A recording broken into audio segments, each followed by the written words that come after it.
हे विठ्ठला पांडुरंगा, अरे 28 युग विटेवर उभा आहेस, आमची काळजी करतोयस, आम्हाला जपतोयस. आणि आम्ही जेव्हा जेव्हा तुझ्याकडे येतो तेव्हा आम्ही सतत तुला काही ना काही मागत असतो. पण तू आम्ही मागतो तेही देतोस आणि आम्हाला जे आवश्यक आहे ते सुद्धा देतोस. आमची चारी बाजूनी तू काळजी घेतोस. तुझ्या भेटीची आस आली की आमची पावलं आपोआप पंढरपुराकडे येतात.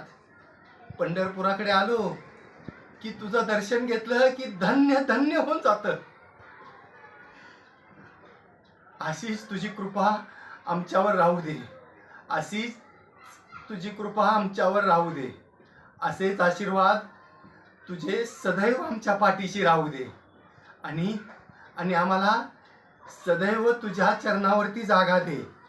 पांडुरंग पांडुरंग.